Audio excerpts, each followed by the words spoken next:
கொஞ்ச காலத்துக்கு முடியும். ஒரு 2 மாசத்துக்கு ஒரு ஊர்ல போய் இருந்து இவர் மாதிரி ஒரு ஆள் உண்டாங்கிற மாதிரி ஒரு கஷ்டப்பட்டு ஒரு 2 மாசம் நடிச்சுட்டா போதும், அந்த ஊர்ல நம்மளை ஏத்துக்கிறோம். அதுக்கப்புறம் நம்ம தலைவருங்களா எது வேணாலும் சொல்லிட்டு போயிடலாம்.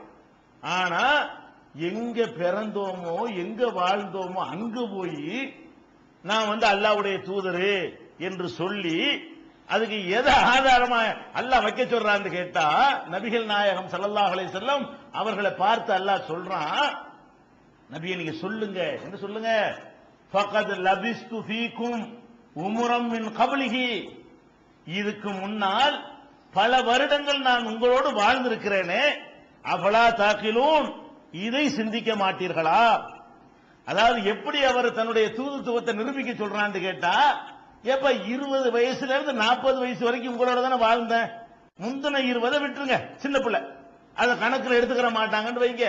ஒரு 20 வயசுல இருந்து 40 வயசு வரைக்கும் விவரம் தெரிஞ்ச காலத்துல இருந்து நான் உங்களோட தானே வாழ்ந்திருக்கிறேன். அப்ப உங்கள்ட்ட நான் வாழ்ந்த வகையில எல்லாரும் பார்த்திருப்பீங்கல்ல. 20 வருஷமாவா ஒருத்தன் அப்பளுக்கு இல்லாம நடிக்க இயலும்? இந்த மாதிரி இறை தூதர்னு சொல்வதற்காக 20 வருஷத்துக்கு முந்தைய ஒருத்தன் பிளான் பண்ண இயலும்? இறை தூதர் நம்ம 20 வருஷத்துக்கு பிறகு சொல்லணும்னு பிளான் பண்ணி யாராவது நடிக்க இயலுமா? உங்களோட நான் வாழ்ந்துகிட்டு இருக்கிறேன், உங்களை மாதிரியே இருக்கிறேன், உங்களோட வாழ்ந்த வகையில நான் பொய் சொல்லி இருக்கிறேனா? இதுக்கு அர்த்தம் என்ன? நான் உங்களோட வாழ்ந்திருக்கிறேன், அதை நீங்கள் விளங்க மாட்டீர்களா? அப்ப முகமது ஸல்லல்லாஹு அலைஹி வஸல்லம் அவர்கள் எல்லா வகையிலும் மனிதராக இருந்தார்கள்.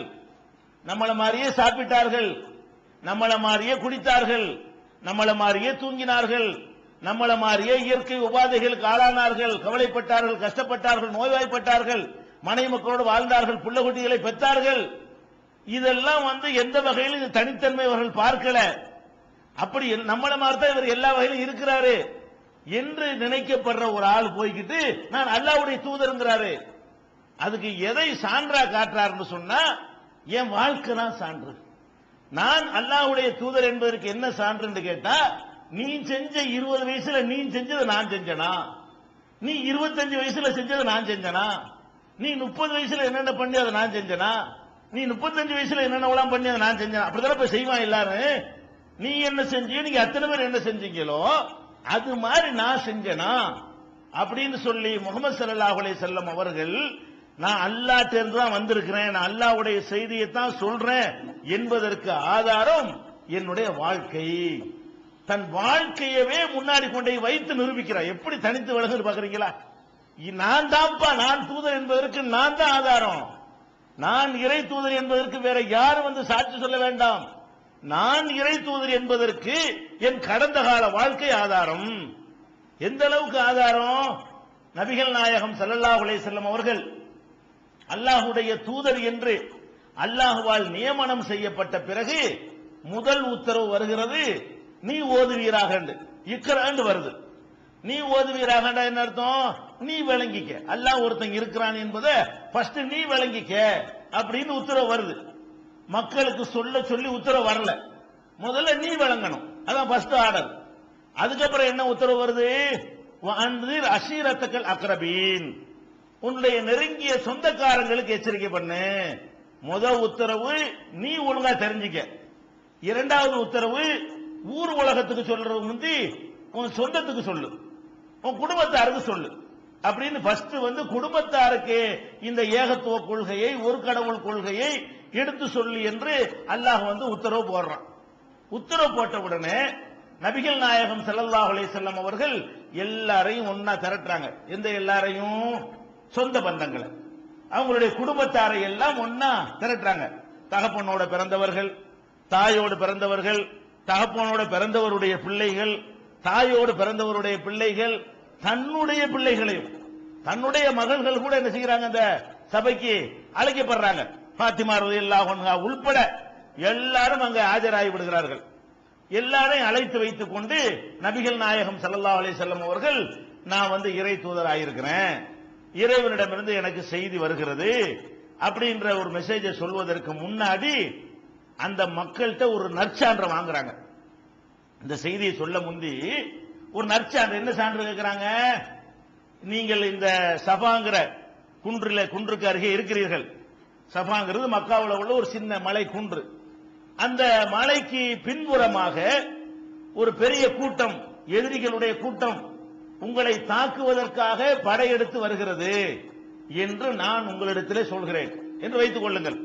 ரசூல் ஸல்லல்லாஹு அலைஹி வஸல்லம் சொல்றாங்க, சொந்தக்காரங்க அப்படி கூட்டி வச்சுக்கிட்டு சொல்றாங்க, இந்த மலைக்கு பின்புறமாக உங்களுடைய எதிரிகள் உங்களை தாக்குவதற்காக வந்து கொண்டு இருக்கிறார்கள் என்று நான் சொன்னால், நீங்க போய் அதை செக் பண்ணாம நெசமா வர்றாங்களா என்று மலையில ஏறி பார்த்து உறுதி செய்யாமல் என் சொல்லை மட்டும் வைத்து நீங்கள் நம்புவீர்களா கேட்கிறாங்க. எப்படி கேட்கிறாங்க? மலைக்கு பின்னாடி கூட்டம் வருதுங்கிற, நீங்க யாரும் மலையில ஏறல, மலையை பார்க்கல, மலைக்கு பின்னாடி கூட்டம் வருதா இல்லையாங்கிறது உங்களுக்கு தெரியாது. நான் தான் உங்கள்கிட்ட வர்றேன், நான் வந்து உங்கள்கிட்ட சொல்றேன், இதோ மலைக்கு பின்னாடி ஒரு எதிரி கூட்டம் வருது, உங்களை தாக்க வருது என்று நான் சொன்னால் அதை நீங்கள் நம்புவீர்களா? அப்ப எல்லாரும் கோரஸா ஒரே குரல்ல என்ன சொன்னாங்க தெரியுமா? மா ஜர்ரப்னா அலைக்க இல்லா சிதுகா, உண்மையை தவிர வேற ஒன்னும் பேசி நான் உங்களை அறிஞ்சது இல்லையே. அவங்க என்ன சொல்றாங்க? நம்புவீங்களாவா? எப்படி நம்பாம இருக்கிறது? நீங்க என்னைக்காவது ஒரு நாள் பொய் சொல்லி இருந்தா அது மாதிரி இன்னைக்கு சொல்றேன்னு நாங்க நினைக்குவோம். நாங்கள் அறிந்தவரை, எங்களோடு நீங்கள் வாழ்ந்தவரை, பழகியவரை நாங்க ஒரு பொய் சொல்லி உங்களை கண்டது இல்லையே. மாஜர்ற பொய் தான் மனுஷன் செய்யறதுல சின்ன தப்புங்க. பொய் சொல்லாத ஒரு ஆள் இருக்குமா? சொல்லுங்க பாப்போம்.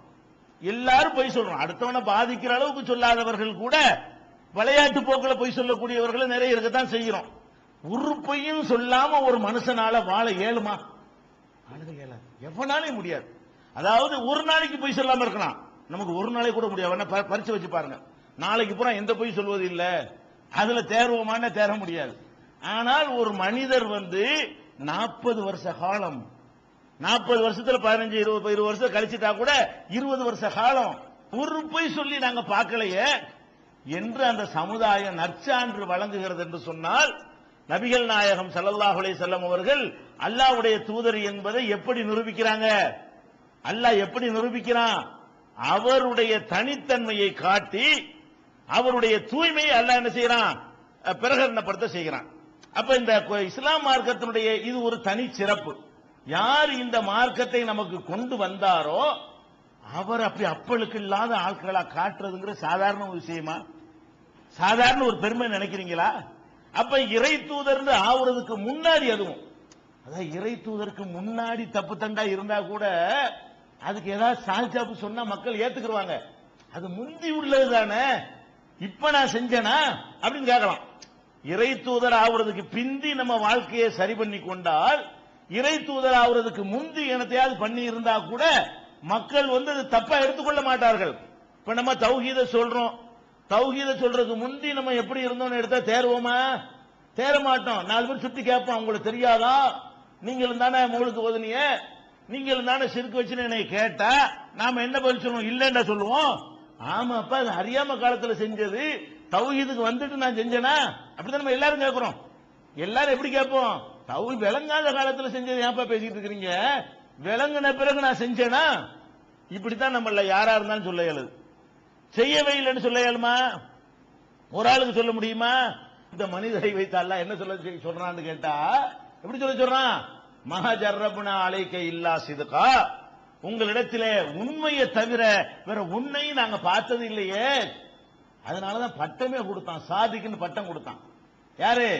அந்த சமுதாயமே நபிகள் நாயகம் ஸல்லல்லாஹு அலைஹி வஸல்லம் கொடுத்த பேர் என்ன? உண்மையாளர், நம்பிக்கையாளர். இவர் எத்தனை கோடிக்கு நம்பலாம், இவர் மோசடி செய்ய மாட்டார், இவர் எந்த கட்டத்திலையும் உயிரே போனாலும் பொய் சொல்ல மாட்டார், அப்படிங்கிற மாதிரியான ஒரு பேரை எடுத்து மக்கள்கிட்ட கொண்டு என்ன செய்யறாங்க? நபிகள் நாயகம் ஸல்லல்லாஹு அலைஹி வஸல்லம் உடைய தூய்மையை நிரூபிக்கிறான். அது கூட பாருங்க, அல்லாஹ்